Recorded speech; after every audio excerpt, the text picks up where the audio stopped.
Vous regardez Tout le monde veut savoir et tout de suite, l'invité du jour. Bonsoir Michel-Édouard Leclerc. Bonsoir Benjamin. Merci d'être avec nous ce soir dans Tout le monde veut savoir, président du comité stratégique des magasins Leclerc. Beaucoup de sujets à aborder avec vous ce soir. Le pouvoir d'achat des Français toujours, l'inflation, les plans du gouvernement pour réduire les dépenses dans le budget de l'année prochaine, la sempiternelle question sur vos ambitions politiques. Je termine toujours une interview avec vous en vous posant la question, donc je vous la poserai aussi, hein, restez bien avec nous. Mais juste avant, Michel-Édouard Leclerc, je voudrais vous entendre sur la question de ce qu'on appelle la fast fashion, ces vêtements à prix cassé, notamment les marques que l'on connaît bien, Shein, Temu, qui viennent souvent de Chine. Ce texte qui est en ce moment en discussion au Sénat, il vise à contrôler ce phénomène. On va rentrer dans le détail dans un instant, Michel-Édouard Leclerc, mais d'abord sur l'objectif visant à faire en sorte de réguler cette pratique, de faire en sorte que les consommateurs achètent moins de ce qu'on appelle cette fast fashion. Est-ce que l'objectif est louable? Alors, moi, j'aurais pas beaucoup d'argent. Je serais comme la moyenne des Français. Je prendrais quand même comme aubaine d'avoir un peu de concurrence, y compris dans le textile, et de pouvoir acheter des vêtements moins chers. Donc, je trouve qu'il ne faut pas stigmatiser à chaque fois qu'il y a une offre un peu intéressante. Je trouve qu'on y va un petit peu systématiquement. Moi, Oui. j'ai plus de bouteilles que vous. Je peux vous dire que j'ai vécu ça tous les 10 ans. Quand mes parents ont commencé à vendre moins cher, tout de suite, on a dit, c'est parce que c'est pas les mêmes produits. Mais Michel-Édouard Leclerc... Non, c'est important, Ouais. c'est important. Il faut savoir ça. Il y a un mouvement systématique. Il y a un mouvement systématique. Celui qui vend moins cher, il prend en défaut ceux qui vendent plus cher. Et dans le vêtement aujourd'hui, il y a aussi Kiabi, H&M, il y a aussi Leclerc et Carrefour. Absolument, et on parlera dans un instant de ce que vous vendez. Mais simplement juste sur le principe, vous dites, on a toujours été pointé du doigt parce quand on essayait de vendre moins cher. Mais là, on parle de fast fashion, on parle de, par exemple, on prend des t-shirts qui coûteraient 2, 3, 4, 5 euros. Des t-shirts qui sont produits très loin, souvent en Chine, dans des conditions sociales très compliquées, qui font un tort pas possible à l'environnement. C'est quoi? On met forcément en balance le pouvoir d'achat écologie, donc ça coûte moins cher, et on met de côté toutes les conditions dans lesquelles sont fabriqués ces produits de fast fashion. Peut-être que vous posez la question, c'est non, hein, d'accord, mais c'est pas comme ça que ça se pose. C'est que regardez comment le sujet est amené en France. On dit deux plateformes chinoises qui vendent pas cher, qui font travailler des gens pas cher, et donc on discrédite. Je trouve que c'est pas comme ça qu'il faut réfléchir. Et d'abord, faut pas stigmatiser les millions de Français qui achètent sur ces plateformes-là, d'accord? Ça, c'est une première chose. Pourquoi? Parce que s'il n'y a pas de problème, les gens ont le droit d'acheter moins cher. Moi, j'insiste là-dessus, et c'est pas moi, commerçant, qui vais aller donner des leçons aux consommateurs, ni aller les culpabiliser. Donc, c'est la première chose. La deuxième chose, c'est il y a au fond trois problèmes. Est-ce que ça respecte les normes de sécurité français? Le deuxième, c'est est-ce qu'il y a des conditions sociales de travail qu'il faut compenser par une TVA sociale, par exemple, ou par une taxe? Et troisième chose, c'est est-ce que ça fait sens d'acheter des si petits colis sur le plan écologique, où ça va coûter plus cher de ramasser tous les détritus, les emballages, etc., que ce qu'il y a dedans? Mais Ça, Michel Leclerc, si vous étiez... Attendez, c'est trois vraies questions, mais qu'il ne faut pas poser que à Shein et à Temu. Il faut poser aussi à Amazon, il faut poser à Kiabi, il faut poser à Leclerc, il faut poser à tout le monde. Mais là, il est question de fast fashion. Si vous étiez député il y a quelques semaines et sénateur aujourd'hui, est-ce que vous voteriez ce texte ou est-ce qu'au contraire... Je n'ai pas lu. Vous voyez à peu près l'idée? Non, justement, je ne comprends pas pourquoi est-ce qu'on focalise sur ce mot de fast fashion. Sur cette plateforme, vous trouvez du textile, entre parenthèses, ces trois plateformes, Amazon, Shein, qu'on dit aussi Shein, ou Temu, ça représente que 7% des vêtements vendus en France. Mais ça ne vend pas que des vêtements, ça vend des bouquins, ça vend des jouets, ça vend des tas de... On se trompe de cible? Non, ce que je veux dire, c'est qu'on l'exprime mal, et quand on l'exprime mal, on ne prend pas les bonnes résolutions. Donc, moi, ce que je veux dire, c'est pas parce que c'est pas cher que c'est mal, d'accord? Deuxième chose, il ne faut pas culpabiliser les Français qui achètent. Oui, il y a des milliards de... Attendez, pardonnez-moi Michel-Édouard Leclerc, mais sur ce que vous dites là, est-ce qu'on peut avoir vraiment, et dans un instant on s'interrogera sur ce que vous commercialisez aussi vous dans les magasins Leclerc, est-ce qu'on peut avoir un t-shirt à 5 euros qui est produit dans des conditions optimales et qui par ailleurs n'incite pas aussi, puisque c'est ce dont il est question quand on parle de fast fashion, les consommateurs à acheter, à en racheter quelques semaines plus tard ou quelques mois plus tard, ce qui, de toute façon, on le sait, cause des dommages à l'environnement. Est-ce qu'on peut vraiment se dire qu'un modèle économique fondé sur des vêtements qui coûtent 4-5 euros est un modèle viable? Eh bien, d'abord, vous voyez bien, vous faites la réponse vous-même. Déjà, c'est plié. De la manière, non, je vous pose la question, mais... Si. Non, mais... Non, parce que vous n'arrêtez pas de dire, non, mais il faut pas pointer du doigt quand ça coûte moins cher. Non. Là, on parle d'achats qui ont des conséquences. Mais pensez aux consommateurs qui gagnent 1700 balles par mois. Avant de leur dire qu'ils sont coupables d'acheter du non-travail, du travail de Ouïghours, du travail d'esclaves ou d'enfants, on va voir. Et donc, la première chose, est-ce que ces produits respectent une législation sociale? Et ça, c'est le rôle de l'État d'aller y voir, d'accord? C'est le rôle, à quoi servent les douanes si c'est pas ça?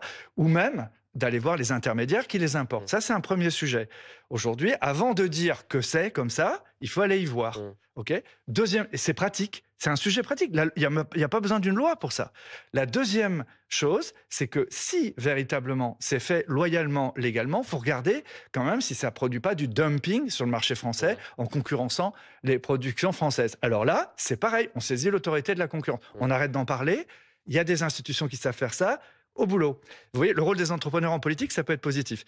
Donc, on est pragmatique. Et la troisième... Et là, vous refaites la boucle avec la question que je vous poserai à la fin. Et la troisième chose, c'est que c'est peut-être le moment, parce que pour moi, c'est ça le vrai sujet, c'est le sujet écologique. Le vrai sujet, c'est, puisque la valeur du petit hochet qu'on a acheté, elle compte que dalle dans le paquet, les bulles et tout ça, et que ça va coûter très cher à la société de recycler tout ça. Là, c'est peut-être le moment de parler de contribution écologique. C'est peut-être le moment de mettre en place cette fameuse contribution sur les produits importés, sur les produits qui sont gaspillés avec tous les emballages, puisque au fond, il n'y a que 16 à 17% des produits d'emballage qu'on récupère vraiment, et avec un coût pour les collectivités qui est énorme. Et on parlera dans un instant de ce qu'il pourrait y avoir comme mécano fiscal ou comme contribution. Mais juste avant, pour parler de vous, puisque j'ai regardé les chiffres, les magasins Leclerc sont très bien placés en termes de volume de vente de vêtements. C'est quoi, vous? Est-ce que vous considérez que vous vendez ce qu'on appelle de la fast fashion? Non, parce que pour nous, il y a 4 saisons. Cette année, il n'y en avait peut-être que 2. Il faut voir la météo. Donc des produits extrêmement peu chers, produits en Chine, vous n'en vendez pas? Vous posez pas bien la question. Plus exactement, tout le monde se met à parler de fast fashion. Je reviens de Chine. J'ai été avec une équipe d'adhérents Leclerc, de propriétaires de magasins. On est allé chez Alibaba, chez Alipay. On est allé voir ces systèmes. Ils ont un modèle économique qui est complètement différent du nôtre, qui leur permet de produire beaucoup moins cher, sans stock, sans besoin de trésorerie, et ce qui explique une partie de cet écart de prix. Notamment, ils achètent des données, c'est d'abord des acheteurs de données. Ils achètent toutes les données de vidéos sur Instagram, ils regardent ce qui se vend, ils ont des influenceurs, ils payent énormément d'influenceurs et ils lancent des séries très courtes. C'est pas simplement de la fast fashion, c'est des courtes séries. Ils vont produire des stocks qui sont quasiment prévendus au vu de toutes les vues sur Instagram. Mais qu'est-ce qui vous garantit, Michel Leclerc, que ce que vous vendez, vous, est produit dans de bonnes conditions? Moi, je vais voir. On paye Leclerc paye des sociétés qui vont contrôler, des bureaux Veritas, des SGS, qui vont regarder les conditions de production dans les... Je vais vous montrer un exemple, Michel Leclerc, pour préparer cette interview. Je suis allé regarder sur les sites Leclerc, les vêtements. Et voilà, ça, c'est des t-shirts que vous vendez neufs. Vendus parfois par des tiers, mais en tout cas pour les femmes, dans le cas d'espèces, sur la plateforme Leclerc, 4,80 €, 5 €, des t-shirts, des débardeurs pour des femmes. Est-ce que là, vraiment, on n'est pas précisément dans ce dont il est question, c'est-à-dire des textiles dont on ne connaît pas la provenance et qui sont à des prix qui favorisent cette consommation à outrance et à excès qui a un effet sur le réchauffement climatique? Et c'est combien le bon prix? Non, mais vous dites... Non, mais votre question fait la réponse. Vous voyez? Enfin, vous êtes malin. Mais oui, ces t-shirts, la fabrication des t-shirts, d'abord, vous voyez bien que ce n'est pas le problème que de Temu et de Shein. Absolument. D'accord? C'est ce que j'ai commencé par dire. Donc, le prix pas cher, il y a 3 questions à se poser. Est-ce qu'il respecte les normes de sécurité françaises, les normes de comportement, est-ce qu'il respecte les conditions sociales de production? Donc, quel est le label? Quelle est la société qui a contrôlé? Est-ce qu'il n'incite pas à la surconsommation? Ouais, alors là, un bon menu au restaurant incite à la surconsommation aussi. Ça, je veux dire... Pas forcément avec les mêmes dommages pour l'environnement. Et ben c'est pour ça que je suis pour une contribution écologique pour anti-gaspillage. Et c'est assez curieux qu'on tourne autour, mais que personne n'y va. Et on parlera dans un instant de ce que pourrait Je suis faire pour, hein. le gouvernement. J'ai bien compris, Parce Michel qu'au fond, Leclerc. un t-shirt aujourd'hui ou votre iPhone que vous regardez là, eh ben, il coûterait 5 euros plus cher. Mm. Ça aiderait les collectivités locales à ramasser les déchets, à trier, à recycler. Ça serait une bonne initiative. Voilà pour la proposition de Michel Leclerc. Je vous pose souvent cette question assez générale quand vous venez sur ce plateau, puisque avec tous les points de vente Leclerc que vous avez sur le territoire, vous avez cette capacité à, même parfois avant les autres, à avoir des tendances en termes de consommation, en termes de mode de vie, de pouvoir d'achat. Qu'est-ce que vous voyez en ce moment? On est dans un moment où l'inflation est maîtrisée, les négociations avec les industriels sont passées. Qu'est-ce que vous constatez chez les consommateurs comme tendance qui pourrait nous donner des indications sur les semaines qui viennent? Une grande rationalité, c'est-à-dire que les achats importants prennent plus de temps, ils sont discutés en famille, les achats tiennent compte des prix énormément. Par exemple, je suis sûr que pratiquement tout le textile, la notion de prix est fondamentale, d'où les chaînes qui résistent à la crise du textile, H&M, Zara et tout ça. Ce sont des gens qui ont travaillé cette idée de faire des premiers prix, des prix accessibles. Cette consommation aujourd'hui, elle n'est pas si tonique que ça. Elle tient quand même pas trop mal parce que compte tenu de la mauvaise météo, compte tenu aussi des jours ouvrables depuis le début de l'année, quand même, elle tire la croissance. Hein. C'est de la consommation française qui tire la croissance. Maintenant, il y a des secteurs qui cartonnent. Le tourisme cartonne. Hein. La France va être le premier pays au monde pour la visite de touristes. 100 millions de touristes sont attendus. C'est la carte postale des Jeux Olympiques. C'est encore la victoire du PSG. Et puis vous allez voir le Tour de France qui va aller à Montmartre. Ça va encore être magnifique.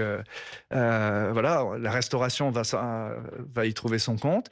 Par contre, il y a des secteurs où on hésite à dépenser. La bagnole. Oui. Quelle bagnole il faut acheter? Électrique, hybride, quelle valeur de revente demain? Les questionnements écologiques Voilà, aussi. donc Ouais. ça c'est une question oui. Ouais. Et puis le logement qui coûte très cher, loyer, mais aussi assurance. Et puis la rénovation des logements, est-ce qu'on va nous redonner des primes ou pas pour les rénover? Est-ce que la valeur de notre logement mérite qu'on fasse des travaux? Il y a les comportements des consommateurs, Michel Leclerc, et puis il y a la question des prix. Là encore, cette sorte d'oracle de l'inflation, ça va évoluer comment dans les mois qui viennent? Sur l'année, là, je suis assez confiant parce que la restructuration qu'il y a dans la distribution, les reprises de magasins, quand Intermarché reprend un Casino, c'est des baisses de prix conséquentes. Le Casino était très cher. Quand Carrefour reprend Cora, c'est aussi, ils mettent un coup de booster. Quand Système U reprend des magasins, ça donne un coup de booster. On se concurrence beaucoup entre nous. Et donc, ça fait pression sur les prix. Mais je pense qu'effectivement, à moyen terme, produire local avec des conditions sociales plus élevées et ce que j'espère des salaires plus élevés, ça coûtera plus cher. Ça coûtera plus cher. Et donc ça, c'est incontestablement. Et donc ça rendra le combat pour l'accessibilité de la nouvelle économie prioritaire. Et puis il y a, Michel Leclerc, ce que souhaite faire le gouvernement. François Bayrou a affiché la couleur la semaine dernière en expliquant que tous les Français allaient devoir faire des efforts. Est-ce que sur ce principe, que tout le monde fasse des efforts pour retrouver ces fameux 40 milliards d'euros d'économie, est-ce que c'est une bonne philosophie que les efforts soient partagés? C'est une bonne philosophie, mais ce n'est plus audible. Ça fait pourquoi? 3 ans, 4 ans qu'on dit à des gens qui gagnent 1700, 1900 balles par mois. Je crois que le salaire médian en France, c'est 1900 euros. Qu'ils doivent travailler plus longtemps pour contribuer à l'équilibre des finances publiques. Enfin, franchement, ils y sont pour rien. Ils n'ont pas la main sur les comptes sociaux.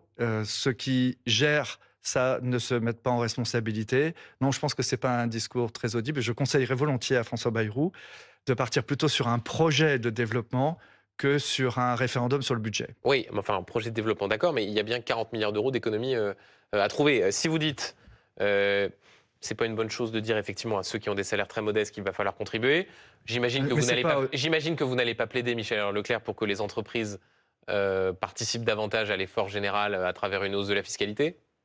Comment est-ce que vous expliquez que moi je vous regarde, j'écoute les émissions, je suis un Ça, vous avez raison. Je regarde beaucoup les infos, je vous mets en compétition aussi, hein, je regarde les autres infos. En fait, on dit des choses qui sont, si vous les alignez, c'est incompréhensible pour les Français. Hein, d'un côté, on vous dit va falloir aller chercher 40 milliards, peut-être plus, la Cour des comptes rajoute Encore des trucs. On mélange la dette, la trésorerie, le déficit. Hein, et puis de l'autre côté, on vous dit il faut qu'on investisse 700, 800 milliards dans le rapport Draghi au niveau européen. Il faut qu'on investisse 500 milliards dans le réarmement, qu'on fasse monter. C'est inaudible. C'est inaudible. C'est inaudible si on parle que de dépenses, que de budget, sans dire à quoi ça sert et qu'est-ce que ça finance. Dans une entreprise, on ne fait pas une assemblée générale en disant cette année, on va se serrer les coudes, on ne parle pas de chiffre d'affaires, on ne parle pas de développement, on va juste vous demander Mais est-ce que cotiser augmenter plus. Ça se fait pas. Michel Leclerc, est-ce que vous êtes entrepreneur, augmenter les impôts des entreprises qui font du profit, qui fonctionnent bien pour contribuer à l'effort général, est-ce que c'est une bonne idée? La bonne idée, c'est d'aller chercher l'argent des riches pour les faire investir là où c'est plus long, la rentabilité, dans le nucléaire, dans l'armement, voilà, ça c'est la bonne idée. Plutôt que de piquer une fois l'argent dans la poche des gens et de les voir partir au Luxembourg, à Monaco ou ailleurs avec plus ou moins la complicité. Donc pour les impôts, c'est non. Moi, je suis contre la hausse des taxes. D'abord, on n'a pas bouché les trous. En plus, on ne nous a pas dit vraiment où sont les trous. Et avant de remettre de l'eau dans le seau, il faudrait quand même colmater.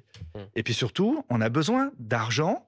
Et d'argent sur le long terme. On a besoin de la souveraineté énergétique. On a besoin aussi de donner à notre agriculture les moyens de passer sur une valeur supérieure, de développer du bio. On a besoin, en géopolitique, de sortir de la dépendance d'un certain nombre de pays, voire d'amis. Ou d'anciens amis, donc il faut de l'argent à long terme, donc je préfère la création, comme la Norvège le fait, de fonds souverains, où on appelle l'argent des riches, des moins riches, et on donne des rentabilités à plus long terme, mais au moins c'est une épargne qui est mobilisée. Vous parliez tout à l'heure, Michel Leclerc, de cette piste d'une TVA sociale, ni validée ni tout à fait écartée. Je rappelle le principe à ceux qui nous regardent, la TVA sociale, on baisse les cotisations patronales et ou salariales, et pour compenser, on augmente la TVA. Est-ce que c'est une bonne idée, ça, le regard de l'entrepreneur qui, par ailleurs, suit attentivement les débats publics? C'est votre regard sur cette piste d'une TVA sociale? Moi, je suis plus pour un transfert des cotisations sociales, patronales ou salariales, vers les concurrents du travail. Votre portable, là, il fait plein de boulot, il fait des photos, mais le photographe ne paye pas ça. Donc c'est quoi, une taxe sur le robot? Laisse-moi expliquer. Notre portable fait des photos, d'accord? Avant, le photographe payait des cotisations patronales, voire la cotisation salariale de son salarié. Il envoie des mails, avant c'était le postier, et il payait des cotisations sociales. Vous faites du télépaiement avec, il n'y a plus de guichetiers qui payent de cotisations salariales et il n'y a plus de banquiers qui payent de cotisations patronales. Donc je suis pour que cet appareil photo, que la caisse enregistreuse automatique, que la robotique, que le digital payent les cotisations sociales pour les générations futures. Mais pas qu'on augmente la TVA. On peut discuter, en tout cas il faut scénariser, mais moi je suis plus pour que les cotisations issues je suis plus pour que les secteurs qui concurrencent le travail payent leur part de charges sociales. Et au fond, si vous revenez au début de votre question sur Chemu et Shine, c'est le même sujet. On a des gens qui travaillent à moins cher à 6000 km ou à 6 fuseaux horaires ou 10 fuseaux horaires par rapport à nous. Et en même temps, en plus, on impose à nos entreprises des cotisations patronales et à nos salariés des cotisations. Il faut faire partager ces cotisations par les concurrents du travail. Je trouve que ça a plus de logique. Je suis plus pour un transfert des cotisations sociales vers les concurrents du travail. Pas fan de l'idée de TVA sociale. Juste un mot, puisque à votre place, c'était, je crois, la semaine dernière, le patron du MEDEF, Patrick Martin, il disait, parce que je lui posais la question sur la TVA sociale, de savoir si c'était susceptible de créer de l'inflation. Et il me disait non, parce que s'il y a des baisses de cotisations, les entreprises absorberont dans leur marge, et donc ce sera indolore pour le consommateur. Alors ça supposera quand même que les entreprises y soient incitées, voire forcées. Parce que pour qu'il n'y ait pas d'augmentation d'inflation, il faut que ça s'équilibre, il faut que ce soit un transfert. Et rien n'oblige une entreprise, aujourd'hui, ce sera peut-être la loi, si on baisse les cotisations, si on transfère 30% des cotisations, ça ne va pas être automatique. Et on l'avait vu au moment de la baisse de la TVA sur la restauration. C'est un chef d'entreprise qui le dit. Absolument. Hein, Michel Leclerc, la question rituelle sur vos ambitions politiques. Avant que vous répondiez, puisque parfois il y a des très légères évolutions dans la tonalité à la réponse que vous formulez quand je vous demande si vous avez ou non des ambitions politiques, moi d'ailleurs ou d'autres, sur cette antenne ou sur d'autres antennes. Petit florilège et je vous repose la question juste après. Avec votre très grand talent de communicant, pourquoi ne pas faire de la politique pour, par exemple, dénouer certaines situations? Eh ben, écoutez, ça m'a toujours tenté. Oui, ça m'a toujours tenté. Président. Le président, c'est tout de suite... Il n'y a pas beaucoup de place, Roselyne. Est-ce qu'il y a un monde où vous décideriez d'être candidat à l'élection présidentielle en 2027? Oh, mais je vais vous laisser la réponse ouverte, sinon je vous intéresse plus. Ouais. Qu'est-ce que je peux vous répondre? Je suis disponible pour la nation. Je pense que je peux être utile. Après, j'ai vraiment pas de rêve présidentiel, quoi. Ça peut venir. Bah ouais, En tout cas, vous vous interdisez pas. Ouais, non. Bon, il y a écrit 2027 2 points, l'ambiguïté de Michel Leclerc. Ouais. J'ai votre tweet où vous réagissiez à la une de Challenge. Vous étiez notamment évoqué sur la possibilité de profil atypique pour 2027. Je n'ai jamais affiché de telles intentions, disiez-vous, alors que l'on mettait « et si c'était lui, Élysée 2027 ». Là, pardon, Michel Leclerc, vous vous moquez un peu du monde. Bien sûr que vous avez affiché de telles intentions. Bien sûr qu'il y a cette ambiguïté sur la possibilité que vous fassiez de la politique. Vous êtes gonflé. Ah bah, vous aussi alors. Non, vous êtes gonflé et malin, mais moi j'adore, je veux rester indépendant. Je suis maître de mes décisions. Et toutes les questions qu'on vient d'aborder, là, vous voyez, je peux les aborder parce que je suis sur le terrain, parce que j'apporte cette vision pratique. Donc, je suis pour que les entrepreneurs s'engagent. C'est ce que je vous ai défendu la dernière fois. J'ai défendu ça devant vous. Et l'engagement, ça passe pas forcément par de l'institution, ça passe par le débat d'idées.